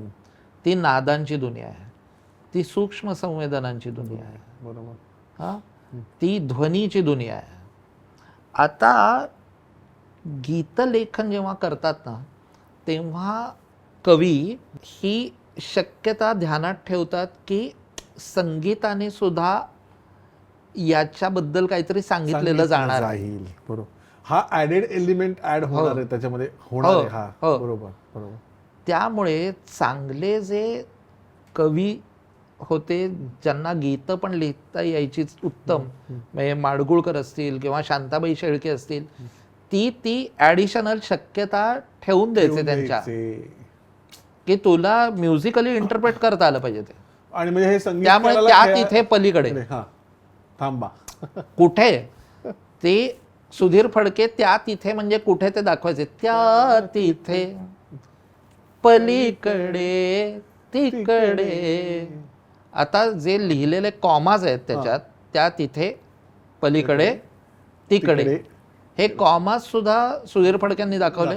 आणि त्या तिथे म्हणजे कुठल्या दिशेला तुम्ही बघायला पाहिजे हे पण त्यांनी सुचवलं. ही जागा मुळात माडगुळकरांनी ठेवलेली आहे. खेळायला मैदान ठेवल्यासारखं की हा हे तुम्हाला इथे ठेवले. बरोबर, इथे जागा आहे तुम्हाला. आणि त्यामुळे ही परंपरा अशी समृद्ध पुढे पुढे पुढे चालत राहील. म्हणजे हे हँड इन हँड व्हायची जी काय म्हणतो ती वृत्ती आहे, इथून या प्रकारे सुरू झाली. यस. आणि आपल्याकडे चित्रपटेतर भावसंगीत मूळ धरायला आणि रुजायला सगळ्यात मोठी म्हणजे पहिलं याचं श्रेय हे निस्संदेह गजाननराव वाटव्यांना दिलं पाहिजे की त्यांनी कार्यक्रम केले आणि प्रचंड गर्दी व्हायची त्यांच्या कार्यक्रमाला. बरोबर. आणि मग त्याच्यात त्यांनी मनमोहन सारखे कवी असतील किंवा अनिलांसारखे कवी असतील, बरोबर, गगनी उगवला सायंतारा, करेक्ट, तांबे, नाग देशपांडे, या सगळ्या कवींना त्यांनी घराघरात पोचवलं. आणि सगळ्यात महत्वाचं कौशल मला असं इथे आता तू म्हणतोयस म्हणून रिअलाइज होत आहेत गोष्टी की त्यांना त्यावेळेला साधारण 70-80 नंतर हा जो साऊंड नावाचा राक्षस जन्माला आला त्याची त्यांना गरज नव्हती. गरज नव्हती. Composition was the soul. आणि काय माहितीये का की ॲक्च्युली जेव्हा टेक्नॉलॉजी येते ना तर ती बरंच काही देऊन जाते तुम्हाला, सोय देते, आराम देते, पण ती बरंच काही घेऊन जाते तुमचं. की रोमॅन्स गेला. खरंय. मध्यंतरी मी जावेद अख्तरांचं एक हे बघितलं, त्याच्यात मुलाखत, त्याच्यात ते म्हणाले होते की रोमॅन्स हा भेटण्यात नाहीये, हा न भेटण्यात. कारण तुम्ही भेटला नाहीत आणि तुम्हाला ती चणचण जाणवली की आपल्या भेटीत कमी होत आहेत, आपल्याला ती दिसेनाशी झाली की मग आपण एक्झॅजरेट करतो. त्याच्यातनं आर्ट जन्म. चेहरा है या चांद खिला है, ह्या तुला संभ्रम तो समोर असेल तर कशाला होईल. हो ना, चेहरा आहे चांद गेला. तर त्यामुळे तो सगळा तयार होतो. आता इथे त्यामुळे जो साऊंड आला नव्हता ना तोपर्यंत, त्यामुळे तुझ्याकडे हातात रिसोर्सेस कमी आहेत, संसाधनं कमी आहेत. एक पेटी एक तबल्यावर मला सगळंच तुझ्यापर्यंत पोहोचवायचं आहे. करेक्ट. की वारा फोफावला याच्यासाठी तुझ्याकडे फार जास्त इफेक्ट करायला हे नाही. आणि सुरुवातीपासून भारतीय कला जशी वाढली ती रिअलिस्टिक कधीच नव्हती. हे रिअलिस्टिक खूळ वेस्टर्न. जसं आहे तसं दाखवा. कशाला, ते दिसतं ते आम्हाला जसं आहे तसं. त्यामुळे मीनाक्षी म्हटलं की आपल्याकडचे जे चित्रकार होते ते ऍक्च्युअली डोळ्यांच्या जागी मासे काढायचे. क्या बात आहे. माशासारखे डोळे. तुम्ही बघा, इम्प्रेशनिस्ट आहे. मला ते कसं दिसतंय, तर त्यामुळे वारा फोफावला त्या तुझ्या त्या लोअर रजिस्टर मधनं तो वारा कसा असेल, त्याचं डेंजर काय आहे, हे सगळं त्याच्यात. तुला 100 वाद्य नव्हती तर ह्याच्यातनंच ते पोचवायचे. आणि त्यामुळे कुठलीही आर्ट ही किती तुम्ही कमी रिसोर्सेस आहेत तुमच्याकडे याच्यातनं ती जास्त प्रगल्भ होते. काय बात आहे कौशल. मग आता आपण अजून थोडंसं पुढे आपण येऊया. म्हणजे गदिमान बाबूजी आले, मग गीतरामायणासारखा एक अविरत काय म्हणतो. तर दुसरं जे श्रेय दिलं पाहिजे ते रेडिओला दिलं पाहिजे. काय बात आहे. कारण रेडिओमुळे फक्त श्रुतीचा उपयोग व्हायचा. जेव्हा रेडिओवर पहिल्यांदा शुक्रतारा मंदवारा लागला असेल तेव्हा ती ॲक्च्युली तो शुक्रतारा कसा दिसत असेल आणि ती रात्र कशी असेल आणि ते पाणी कसं संथ असेल आणि स्वप्नवाहे म्हणजे काय, तर जो श्रोता होता ना तो त्याच्यात सहभागी होता. कारण त्याला इमॅजिन करतात. परत तसंच ते सांगणं कमी आणि सुचवणं जास्त. आणि प्रत्येकाच्या मनात आपापला म्युझिक व्हिडिओ तयार व्हायचा. क्या बात आहे. कोणी तुम्हाला द्यायचं नाही की हे मी सांगतो तेच आहे, असाच दिसतो चंद्र, असं टीव्ही आला नव्हता. त्यामुळे मला मन म्हणजे आता जसं सरयू तीरावरी अयोध्या आपण जर पहिलंच गीतावरला गाणं घेतलं तर तो अख्खी अयोध्येचा तो केवढाचा केवढा झूम इन येतो वरनं, असा पूर्ण तुला ड्रोन खाली दिसल्यासारखं. पण तो तुझ्या मनात चालतो आणि तू म्हणतोस की नाही मला ही 7 मजली इमारत पाहिजे अयोध्येची आणि दुसऱ्याच्या मनात ती इमारत वेगळीच असेल. टेलिव्हिजनमुळे किंवा दृश्य स्वरूपात ते आल्यामुळे काय झालं की मोनोकल्चरल इमेजेस आणि इमेजरी तयार झाली. बरोबर. की मी म्हणतो ना सगळ्यांच्या घरात बासमतीच झाला पाहिजे. असं कसं होईल. आणि याच्यात मजा काय आहे की तुला वेगवेगळ्या गोष्टी दिसतात. त्यामुळे जोपर्यंत फक्त श्रुतीमधनं तू ते भावसंगीत ऐकत सगळं होतो आपण. ॲब्झॉर्ब करत होतास तोपर्यंत तुझंही मन आणि डोकं चालत होतं. बरोबर. आता रुपेरी वाळू तर माडाच्या बनात येणं असं म्हटल्यानंतर त्याला कुठे म्युझिक व्हिडिओची गरज लागली, कशाला काय, नाहीच लागली. आणि इनफॅक्ट मला वाटतं कौशल की अजरामर ही जी टर्म आहे गाण्यांची, किंवा जी आपण आत्ताही म्हणतो की अरे काय काय गाणं आहे, काय कंपोजिशन आहे, आता ही रुपेरी वाळू होतं किंवा अशी हजारो गाणी आपल्याला मिळतील. यांचं कदाचित हेच महत्वाचं होतं का की ते कधी ते कोणी कोणाला दाखवलं नाही, ते फक्त ऐकवलं. हो हो तेवढीच त्याची ब्युटी आहे. दाखवण्याची वेळ आल्यानंतर ती डिपेंडन्सी झाली. मग काय दाखवताय ते बघा, मग माझी कल्पनाशक्ती मी तुझ्यावर डिपेंडंट करतो कारण तू मला दाखवतोय, मग मी कशाला माझी कल्पनाशक्ती वापरू. पहिल्यांदा तुम्हाला ऐकायचं होतं, सगळं छान होतं, मग तुम्ही बघायला लागलात, मग हळूहळू तुम्ही म्हणलात नाही मला याच्यात पार्टिसिपेट करायचं म्हणून तुम्ही नृत्य करायला लागला. त्यामुळे सगळ्यात कॅज्युअलिटी जी पहिल्यांदा झाली ती ऐकण्याची झाली. तुम्ही ऐकतच नाही आहात. पहिला बळी गेला. सगळेच सेनापती असतील तर शिपाई कोण होणार. Correct correct correct.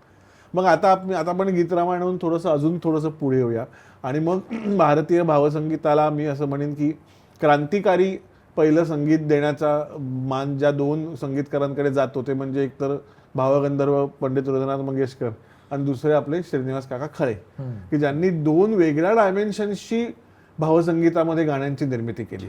आणि हे दोन काय म्हणतो अत्युच्च दोन वेगळ्या ध्रुवांवरची जी माणसं खरं बघायला गेलं तर, परंतु दोघांची प्रेझेंटेशन वेगळी, दोघांची विचार वेगळा, दोघांच्या लयी वेगळ्या, आणि तरी सुद्धा समाजावर त्या दोघांचा झालेला इतका महत्वाचा असलेला पगडा. त्याचं पुन्हा कारण काळ हा आहे. इमिजिएटली म्हणजे स्वातंत्र्यानंतर लगेच ना सगळे एक आशावाद, निर्मळ आणि भाबडा आशावाद लोकांच्या मनात होता. त्यामुळे गाणी सरळ सोट होत होती, छान. त्यात सुद्धा मला असं नेहमी वाटतं की मराठी माणूस जरा जास्त चिकित्सक आहे. हा, तर थोडासा एक उदाहरण देतो. मी एका बाजूला आहे आणि जग एका बाजूला आहे असं समजा एक सिच्युएशन आहे. तर हिंदी संगीतकार काय करतात, जाऊं कहाँ बताए दिल, दुनिया बड़ी है संग दिल, चांदनी आई घर जलाने, सूझे न कोई मंजिल. सोपं आहे, साधं आहे, स्वाभाविक आहे. मराठी संगीतकार तो चिकित्सक असतो स्वतःच, त्यामुळे त्याच्याबरोबर कलाकाराबरोबर पॅरलली डोक्यामध्ये त्याच्या एक समीक्षक पण बसलेला असतो. त्यामुळे आपल्याकडे ही सिच्युएशन आली तर सुधीर फडके काय करतात, हा माझा, इथेच इतक्या हरकती आणि हे आल्या बघ. बरोबर. हा माझा मार्ग एकला. तर ह्या सगळ्या हरकती इतक्या पहिल्यांदाच येण्याबद्दल, आणि म्हणून तू बघशील की हा पॅटर्न आहे की मराठी भावसंगीतामध्ये किंवा चित्रपट गीतांमध्ये सुद्धा एका कडव्याला म्हणजे 3 कडवी असतील तर 3 वेगळ्या चाली आहेत. अगदी बरोबर. हे हिंदीत तुला नाही दिसत, हे मराठीत दिसतं. कारण तो समांतर समीक्षक म्हणतो की नाही झाली ना आता एकदा चाल, आता नवीन काहीतरी कर. आणि हे कॉम्प्लिकेशन आहे ना सगळ्यात शोधणं, हे फक्त भावसंगीतात नाही आहे, हे आपल्या अभिजात संगीतामध्ये सुद्धा आहे. त्यामुळे सलामत अली खान म्हणायचे की गाना पंजाब में जवान था, ग्वालियर में बूढ़ा हो गया और महाराष्ट्र में हड्डी पसली रह गई. तर हड्डी पसली रह गई म्हणजे काय, तुम्ही चिकित्सक झालात, सगळ्याच शास्त्र करून टाकायचं. आणि हे आता याच्याकडे दोन्ही तऱ्हेंनी बघता येतं की हे ॲस्थेटिकच आहे आपलं. बरोबर. की आपण सगळं अत्यंत चिकित्सक पद्धतीने बघणं हे आपलं ॲस्थेटिक सुद्धा आहे. ओके. त्याच्यामुळे जरा फार जास्त हे पण येऊ शकतं. त्यामुळे खळे साहेबांच्या आणि हृदयनाथ मंगेशकरांच्या चालीमध्ये हे तुला कॉमन गोष्ट दिसते की अतिशय कॉम्प्लिकेटेड रचना, कारण त्यांच्यातला समीक्षक परत जागा आहे. दोघांच्या मनातला समीक्षक जागा असल्यामुळे तुला खळे साहेबांच्या 3 कडवी असतील तर 3 वेगळ्या झाली, 4 कडवी असतील तर 4 वेगळ्या झाली त्या कडव्या. आणि हे त्यांच्या अगदी शेवटच्या चालींपर्यंत अगदी हाच formula. शेवटी तर खळे साहेबांचं जास्त झालं, म्हणजे ते संगीतकारांचे संगीतकार उरले. कारण तुमच्या मनात तुम्ही पुढे पुढे जात राहता ना, आणि तो समीक्षक पण तयार होत जातो की नाही हे झालं आता याच्यात बारीक बारीक बारीक बारीक कर. कर. आता जितकं ते बारीक होतं, सूक्ष्म होतं, तितकं सामान्य माणसांना ते कवेच्या बाहेर बाहेर जातात. तर खळे साहेबांचा कॉम्प्लिकेटेडपणा वेगळा आणि हृदयनाथ मंगेशकरांचा वेगळा. बरोबर. हृदयनाथजींना म्हणजे खळे साहेबांवर संस्कार हे जास्त अभिजात शास्त्रीय संगीताचे होते आणि ती अभिजातता त्यांनी त्यांच्या चालींमध्ये आणली. लईचा खेळ त्यांचा विचार. त्यामुळे बरेचसे क्लासिकल गाणारे लोक यांना खळे साहेबांकडे गायचं असायचं आणि ते त्यांना जवळचे वाटायचे नेहमी, की भीमसेनजी असो, वसंतराव असो, त्यांना असं वाटायचं की आपण गाव खळे काकांची, अगदी वीणाताई, बरोबर हो ना. तर आता अगदी भरत बळवल्ली पर्यंत, हो हो हो, राहुल देशपांडे, हो हो, देवकीताई, करेक्ट, हे सुरेश सुरेश वाडकर, या सगळ्यांना ज्यांना एक क्लासिकलचं हे आहे त्यांना त्याच वेळी हृदयनाथजींच्या एकूण त्यांचं जे एक्सपोजर होतं, कारण एकीकडे लता मंगेशकर, 2 मोठ्या बहिणी, तर त्यांचं एक्सपोजर सलील चौधरी यांना जास्त. आता सलील चौधरींनाच जे त्यांना जे फॅसिनेशन वेस्टर्न म्युझिक बद्दल होता आणि त्याचा अभ्यास होता त्यांचा, तर तुला दिसतं की म्हणजे त्याचं जे फॅसिनेशन हे हृदयनाथजींना किती वाटत असेल. सलील चौधरींना ते गुरु पण म्हणायचं. आणि त्यामुळे कॉर्ड्स, त्याच्यानंतर स्केल्सच्या चेंजेस आणि सप्तकाचा संपूर्ण आविष्कार. मी काय रागामध्ये मी अडकून पडत नाही, मी बदलतो, मी स्केल बदलतो, मी कॉर्ड वेगळी करतो. त्यामुळे आता घनतमी वगैरे अशा इतक्या कॉम्प्लिकेटेड चाली आहेत. खरंच आता ज्यांची सुरुवातच चालत तू चंचलेपासून झालेली आहे, तर आता त्याच्यापासून आणखीन तुम्ही त्यांना एक 5 पायऱ्या खालीच आणणार. दुसरी गोष्ट म्हणजे दोन्ही संगीतकारांच्या बाबतीत उत्तम काव्याची जाण त्यांना होती. विशेषतः हृदयनाथ मंगेशकरांना त्यांचं जे एक्सपोजर राम शेवाळकर, शंकर वैद्य, शांता शेळके यांना जे होतं, भट साहेब यांना जे होतं, त्यामुळे. आणि मग ग्रेस. आता ग्रेस हे कवितेतले कॉम्प्लिकेटेड आणि हृदयनाथ मंगेशकर हे संगीतातले कॉम्प्लिकेटेड. त्यामुळे काय म्हणतो त्याला, लोहा लोहे को काटता है, त्याप्रमाणे जेव्हा ते 2 जण एकत्र आले तेव्हा सगळं सोपं वाटायला लागलं. ती गेली तेव्हा रिमझिम ऐकतोस तू, तेव्हा असं वाटतं की अरे याला दुसरं काही चालच असू शकत नाही. करेक्ट. किंवा हे आपलं घर थकलेले संन्यासी. त्यामुळे त्या दोघांचं म्हणजे मी इंडिव्हिज्युअल पर्सनॅलिटीज नाही म्हणत, पण यांची सांगीतिक पर्सनॅलिटी आणि यांची पोएटिक पर्सनॅलिटी इतकी कट टू कट, म्हणजे एकजीव अशी झाली, असा मेड फॉर इच अदर असल्यासारखे त्यांनी त्या केलेल्या. तर त्यामुळे आणि तो पुन्हा एक जो मी म्हणत होतो ना, की जो स्वातंत्र्य नंतरचा इमिजिएटली भाबडा काळ तोपर्यंत 60s मध्ये सरला होता.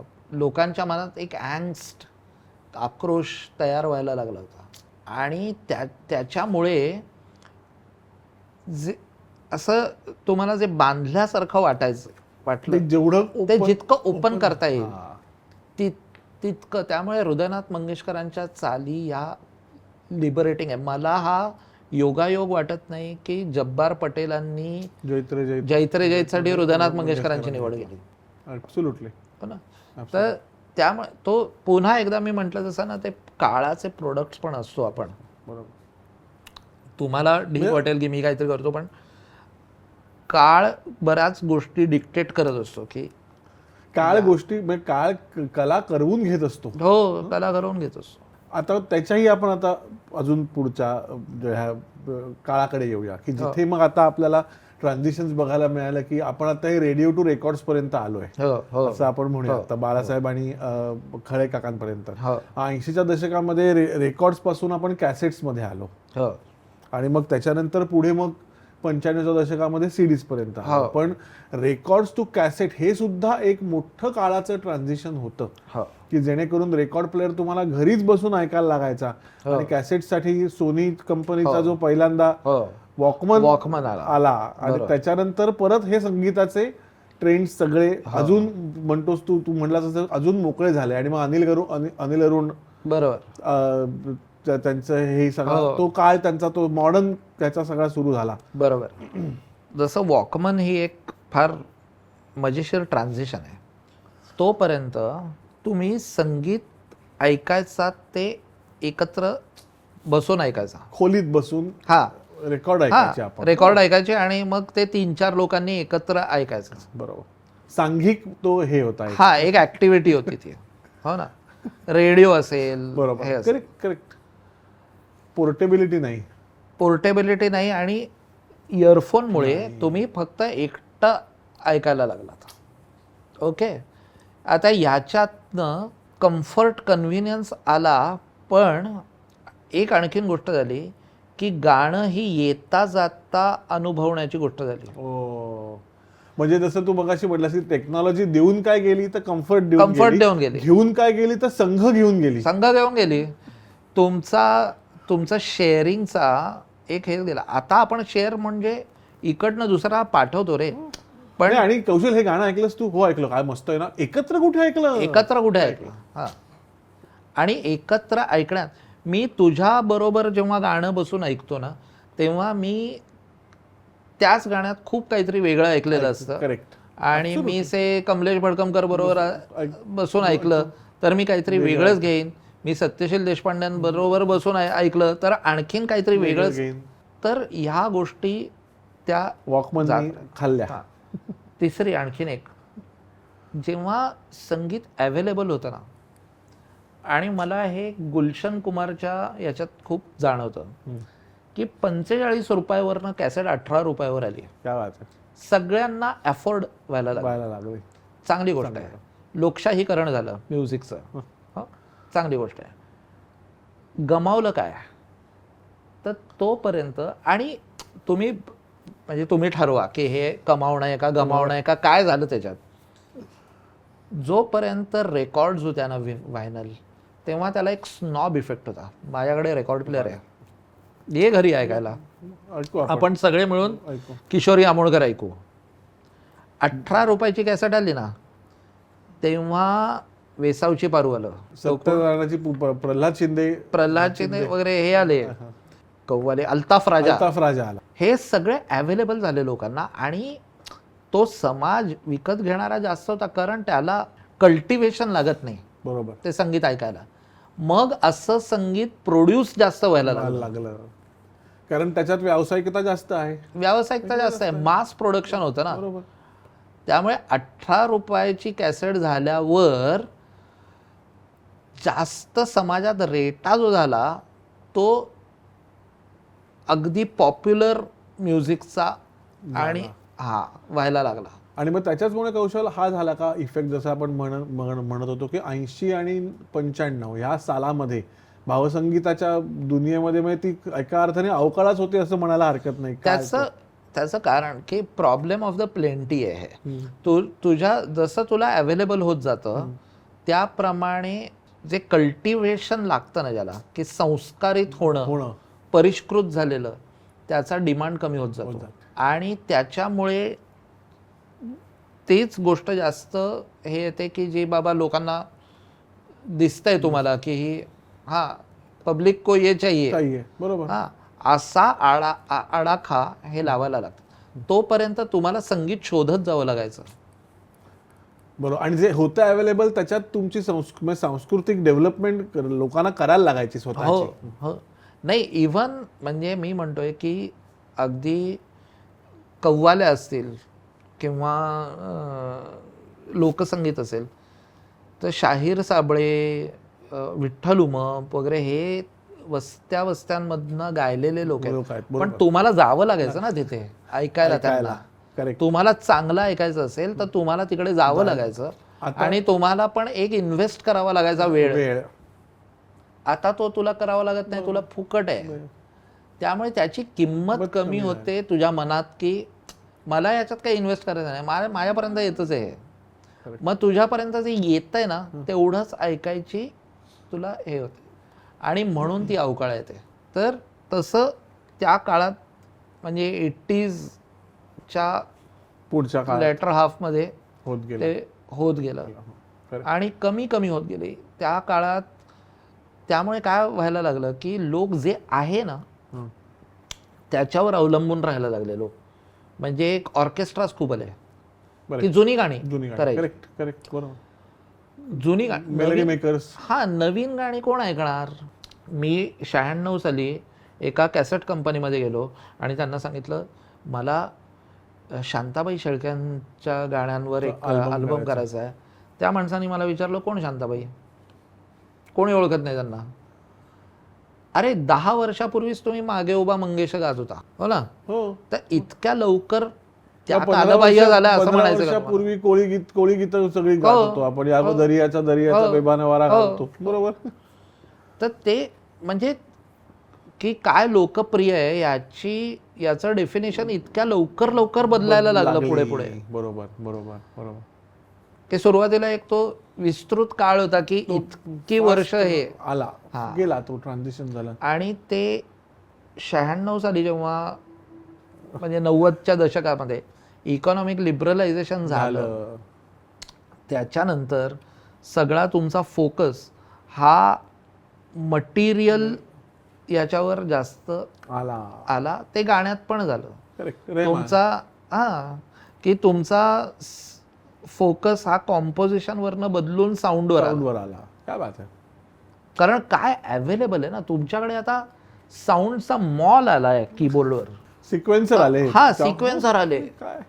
मला आठवतंय अविनाश हांडेनी नवीन त्याचा कीबोर्ड घेतला होता रोलँडचा आणि मंगलगाणीचं आता ऑफिस आहे चौरंगाचं, तिथे त्यांचं गोडाऊन होतं. त्या गोडाऊन मध्ये बसून 4 तास त्यांनी मला फक्त साऊंड ऐकवले होते. आता हा साऊंड कारण त्याचा अप्रूव्ह होतं इतकं. काय बात. बरोबर बरोबर. म्हणजे हा साऊंडचं भूत त्यावेळेला सगळ्यांच्या आपल्या काय म्हणतो मानेवर बसलं. मग आता कौशल आपण आता असं जर आपण बोलत राहिलो तर आपण अविरत बोलत राहू असं मला वाटतंय. सो मी असं म्हणतो की आपण 95-96 सालच्या या इरापर्यंत आलोय आणि 95-96 सालीच तुझ्याही करिअरची सुरुवात झाली होती. सो आपण असं म्हणूया की that was the beginning of नाव. म्हणजे तर मग तुझ्या सगळ्या या भावसंगीताच्या, चित्रपट संगीताच्या आणि नंतर असंख्य इतर क्षेत्रामध्ये म्हणजे ऍड्स असतील, शॉर्ट फिल्म्स असतील, हे सगळं ज्यांना तू आतापर्यंत संगीत दिलेलं आहेस, या काळाचे कसे संस्कार तुझ्यावर कशा पद्धतीने झाले एवढं फक्त आता आपण याच्यावर येऊया. ओके. मी ज्या काळात इथे आलो तो काळ फार इंटरेस्टिंग होता. कारण एक अख्खी टेक्नॉलॉजी बदलताना तो काळ होता. म्हणजे मी सुरू केलं तेव्हा मी अॅनालॉग टेक्नॉलॉजीवर रेकॉर्डिंग करत होतो. स्पूलवर रेकॉर्ड व्हायचं 8 ट्रॅक बरोबर, 16 ट्रॅक. म्हणजे head 8 inch half inch 8 tracks आणि 1 इंच जर 16 ट्रॅक झाला तर वा वा वा क्या बात है. 2 इंच 32 ट्रॅक्स वगैरे म्हणजे चैन. आणि ती स्टुडरची मशीन्स वगैरे सुद्धा अशी तेव्हाचे 1.5 लाख म्हणजे आत्ताचे जवळपास 50-60 लाख 70 लाखाची मशीन्स. आता हे अॅनालॉग याचा तर काय व्हायचं, टेपला हेड घासायचं. त्यामुळे अॅनालॉग मशीन सुरू केलं की आपल्या जुन्या कॅसेट्सवर आठवत असेल तुला आवाज येतो, असा आवाज सुरू व्हायचा आणि मग गाणं सुरू व्हायचं. बरोबर. लोकांना जाम ते हिस कमी कसा होईल साऊंड नॉइज रेशो. डॉल्बीनी नॉइज रिडक्शन नावाचं एक पेटंटेड टेक्नॉलॉजी पण काढली होती त्याला. बरोबर. पण त्याच्यात काय व्हायचं की एवढा झाला कमी व्हायचा. पण तोच लोक शोधत होते की कसं काय बाबा हे आपल्याला आता कमी करता येईल ही हिस, आणि सगळे लोक कामाला लागले. मग असं ते वेटिंग फॉर गोदो किंवा काल यवन सर्ग ऐकायला यायला लागलं की आता ना डिजिटल टेक्नॉलॉजी येणार आणि डिजिटल मध्ये जाणार हिस, म्हणजे जादू. क्लीन. अरे असं कसं होईल की हिस जाईल? नाही नाही, त्याच्यात टेपचा हेडच नसणार ना, डिजिटली सगळं रेकॉर्ड होणार. म्हणजे काय डिजिटली म्हणजे काय, काही कळायचंच नाही. आणि मग त्यामुळे हे सगळं आता ही डिजिटलची सुनामी येणार तेव्हा आमच्यासारखे लोक म्हणजे त्या किनाऱ्यावर होते की आता येणार सुनामी आणि आपल्याला गिळणार आणि काय होणार काय आपल्याला माहितीच नाही. आणि ती आली त्याच्यानंतर काही लोकांनी आपली करिअर्स बदलली, कारण त्याच्याबरोबर चालेच ना, आणि ती हिस गेली. बरोबर. आणि म्हणजे रोजापासूनच ना मला वाटतं की रोजा वॉज दी इम्पॅक्ट, तो इम्पॅक्ट होता. अजूनही आठवत आहे की पहिल्यांदा ऐकल्यानंतर काय कळेच ना की काय. त्यामुळे ती सीडी ऐकली त्याच्यात.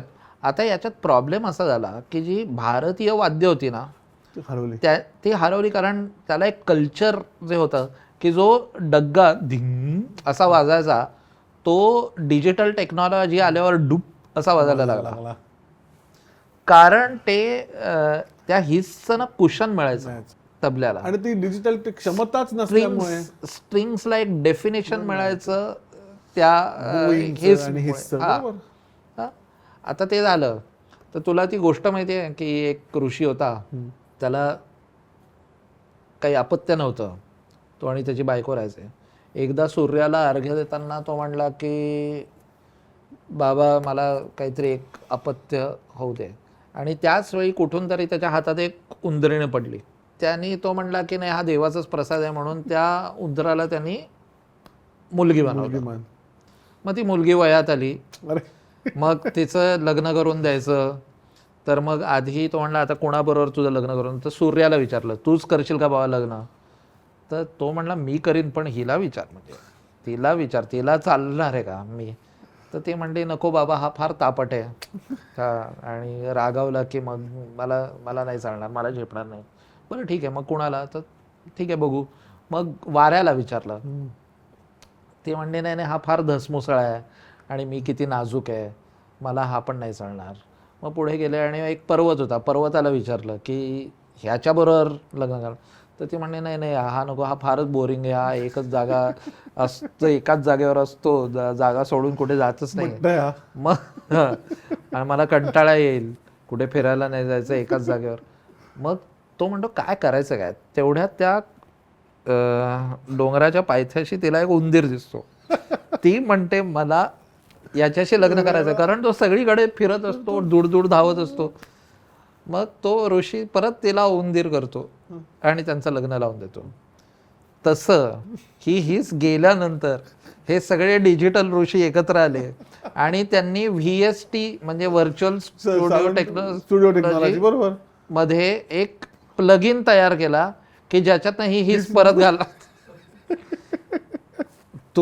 शेवटी तुम्हाला त्या याच्यात परत यावं लागलं. त्यामुळे हा सगळा चेंज मी माझ्या आयुष्यात म्हणजे सीडीची टेक्नॉलॉजी जन्म घेताना पण मी बघितलेली आणि मरताना पण बघितलेली आहे. बरोबर. इतक्या झपाट्याने चेंजेस. मी पहिल्यांदा पेन ड्राईव्ह घेऊन गेलो होतो आणि मला वाटतं शंकर महादेवांचं कुठलं तरी गाणं रेकॉर्ड केलं होतं. शंकर महादेवन म्हणाला अरे कितना बदल गया ना टेक्नॉलॉजी, अभी एक इस पे आ रहा है पेन ड्राईव्ह नाहीसे झाले आता, गेले. कोण पेन ड्राईव्ह वापरत नाही आता सगळं बाय रिमोट क्लाउडवर ईमेलवर पाठवा हे. त्यामुळे टेक्नॉलॉजी जितक्या धडाधड बदलत गेली ना त्याच्यामुळे म्युझिक पण बदलत गेलं. कारण टेक्नॉलॉजी बदलत जाते तसं तुम्ही फास्ट कामं करायला लागता. म्हणजे परत हा समाजाचाच इन्फ्लुएन्स झाला, समाजाचाच इन्फ्लुएन्स झाला. समाज जास्त फास्ट होतो. तुला आता पत्र पाठवून आता मग तो पत्र पाठवेल, मग 2 दिवसांनी मिळेल, मग ते बघू नाही, ईमेल दुसऱ्या क्षणाला गेला. तुझी सगळी फास्ट कामं झाली सुरू. त्यामुळे तुझी पेस वाढली समाजाची. बरोबर. आता पेस वाढली ना समाजाची, रोमॅन्स तुझा बदलणार. कारण शुक्र तारा मंदवारा चांदणे पाण्यातुनी चंद्र हे स्वप्नवाहे धुंदया ध्रुपद चाललंय. गाण्यातुनी आज तू डोळ्यात माझ्या मिसळूनी डोळे पहा तू अशी जवळी रहा. एक ध्रुवपद 9 स्वरवाक्य झाली, एकही दुसऱ्यासारखा नाही आणि शांत चाललेलं आहे. इतका वेळ कुणाला आहे? कॅफे कॉफी डे मध्ये जातो किंवा कुठल्या तरी कॉफी शॉपमध्ये जातो. कॉफी शॉपमध्ये 5 स्क्रीन्स असतात.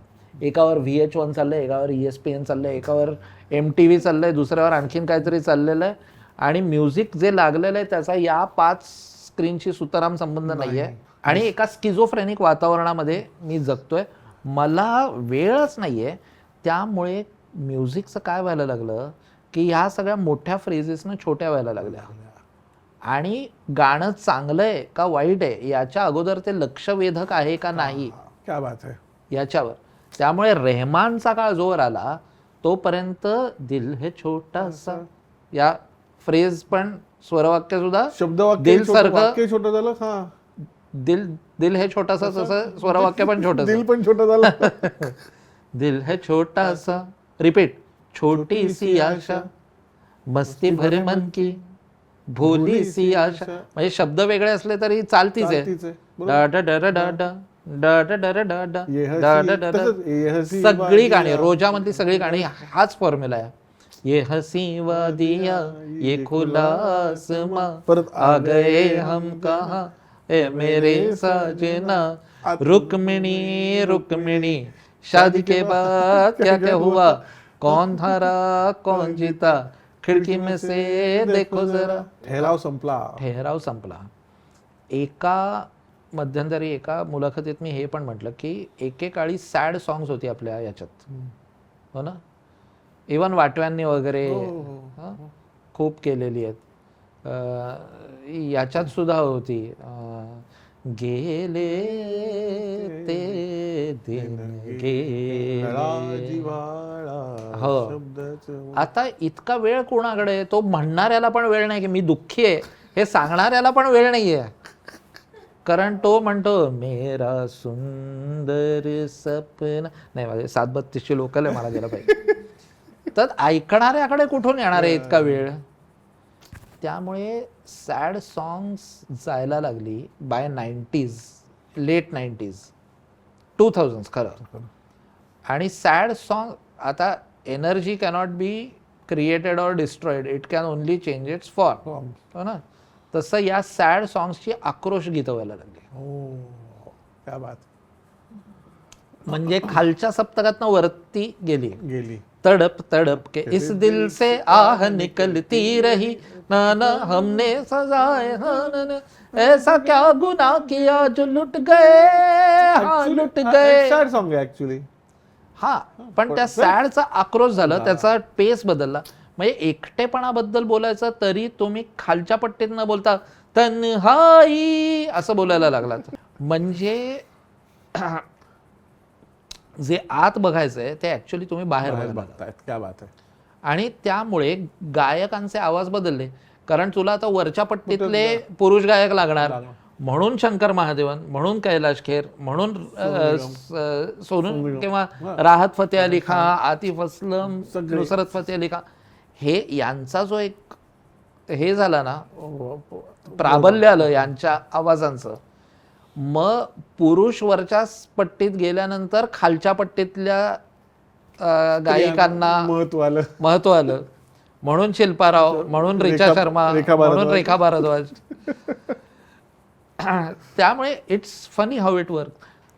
लता मंगेशकर, आशा भोसलेंच्या काळामध्ये अगदी रेअरली या लोकांना गाणी मिळायची, ती आता मिळायला लागली. त्यामुळे समाज बदलतो तसं तुमचं म्युझिक तर बदलतंच, कुणाला महत्व येतं ते पण हे ठरवतं. आता हळूहळू, कारण तुम्हाला आक्रोश करून झाला. आता तुम्हाला परत एकदा तुम्हाला असं वाटायला लागलं की नाही नाही मला प्रचंड मी एक विक्टिमहूड कल्चर सगळीकडे डेव्हलप जसं जसं व्हायला लागतं तसं परत एक हृदय पिळवटून टाकणारं आणि सय्याराचा इफेक्ट तुला आता दिसायला लागतो आणि हे तू वाढत जाईल बघ की आणि हा पब्लिक डिस्प्ले ऑफ सॉरो हा वाढत जाईल कारण तुमच्या समाजात चित्र जसं होतं तसं तुमचं ते म्युझिक व्हायला लागतं आणि मग अरिजित सिंगला महत्त्व येण्याचं कारण तेच आहे. बरोबर आहे. हेच आहे. बरोबर. आणि अरिजितची सुद्धा तू पाहिलीस तर डिवाइड तो आता कुठेतरी आपण त्या डिवाइडवर आपण कारण हे सतत बदलत असतं. मी असं नाही म्हणत की हे काही एकच राहतं वगैरे, ते सतत बदलत राहणार आणि त्यामुळे माझी सुद्धा नजर ही बदलत राहते करेक्ट गोष्टींकडे बघायची. वा. मला वाटतं कौशल की ह्या आपल्या सगळ्या चर्चेचा जर आपण आता एक समारोप किंवा कन्क्लुजन करायचं ठरवलं तर आपण ज्या शब्दापासून या चर्चेची सुरुवात केली किंवा ज्या विषयाची सुरुवात केली की अभिजात भावसंगीत असं जर आपण म्हटलं Yes. तर त्याच्यातली अभिजातता ही आता आपल्या मनात आहे आणि ती मनात सांभाळायला पाहिजे असं मी म्हणेन. हो. आणि जो भावसंगीतातला हा जो भाव आहे हो. जो बदलत गेलेला आहे आणि ज्याच्यामुळे आता जे तू म्हटलास की 95 साली कौशल्य नामदारवर संस्कार काय होत आहेत ह्या शेवटी हा जो सॅड सॉंगचं आक्रोश गीतं झाली हा सुद्धा त्याचा बदललेला भावच आहे. हा जो भाव आहे हा रसिकांनी आणि कलाकारांनी प्रत्येकाने जोपर्यंत आपण जपून ठेवतोय तोपर्यंत हे जे संगीत आहे हे आपल्या मनात जपलेलं राहील असं मला वाटतं. संगीत हे आपली एक्सप्रेशनच आहे त्यामुळे ते राहणारच आहे. प्रश्न असा आहे की आपला जो गतकाळ आहे तो लक्षात ठेवतो का, तर तो ठेवायला पाहिजे असं मला वाटतं. याचं कारण हे आहे की नाहीतर you will keep reinventing the wheel. अरे मी काय केलंय, तू काय नाही केलंस बाबा, हे झालेलं आहे ऑलरेडी. हे याची जाणीव परत परत लोकांना करून दिली पाहिजे. तर मग ती जी खरी विनम्रता आहे ना की मी नवीन नाही करत आहे पण मी आत्ताच्या संदर्भात काहीतरी नवीन शोधतो आहे बरोबर. आणि ते जुन्या चौकटीमध्ये मी नवीन डिझाईन शोधतोय असं नवीन डिझाईन शोधतोय असं म्हणायला हरकत नाही. कारण ते मी जेव्हा पु ल देशपांड्यांनी मला बोलवलं होतं ना की गाणी ऐकून त्यांनी बोलवलं आणि ते म्हणाले की मला तुला भेटायचं. खूप छान वाक्य म्हणून मी गेलो होतो त्यांना भेटायला. तर ते म्हणाले की तुला का वाटलं असं की कवितांना चाली द्यायला वगैरे. तर तेव्हा माझं वय पण कमी होतं आणि आपले ठरलेले टेम्पलेट्स असतात त्यामुळे मी म्हटलं की नाही नाही मला काहीतरी वेगळं करायचं होतं. तर त्यांनी माझ्या खांद्यावर हात ठेवला आणि ते म्हणाले की तू चांगलं कर, वेगळं आपोआप होईल. क्या बात आहे. वा वा. आणि हे लक्षात ठेवायला पाहिजे आपण सगळ्यांनी की ते ते वेगळं आपोआप होणार आहे. तुमची इलाजच नाही त्याला. तू नाही म्हणलंस तरी ते वेगळं होणारच आहे जोपर्यंत आपण चांगल्याची आपण आस ठेवतो त्यामुळे हा आस आपण चांगल्याची ठेवली पाहिजे. क्या बात आहे कौशल. मला वाटतं हा विषय ह्याच नोटवर इथे संपवावा आणि इथेच, कारण ह्याच्यापेक्षा काही उत्तम अभिजात भावसंगीतासाठी आणि ते भावसंगीत टिकण्यासाठी आणि संगीतातला भाव टिकण्यासाठी चांगल्याची आस ठेवा, वेगळं आपोआप होईल, याच्यापेक्षा वेगळं वाक्य असू शकत नाही असं मला वाटतं. बरोबर. तू आज वेळात वेळ काढून दिंडोशीपासून इथपर्यंत आलेला आहेस आणि त्यासाठी स्मृतिगंध परिवार आणि जाई काजळ परिवारातर्फे तुला ही छोटीशी गिफ्ट आहे, ह्याचा तू स्वीकार करावास असं आम्हाला वाटतं. वाह, आनंदाने. धन्यवाद. तर मंडळी, आभाळाची माणसाचा हा भाग तुम्हाला कसा वाटला हे आम्हाला तुमच्या प्रतिक्रियाद्वारे कळवा. आवडला असेल तर मित्रांपर्यंत पोचवा आणि स्मृतिगंधचं फेसबुक पेज आणि यूट्यूब चॅनल शेअर करा, लाईक करा आणि सबस्क्राईब करा. धन्यवाद.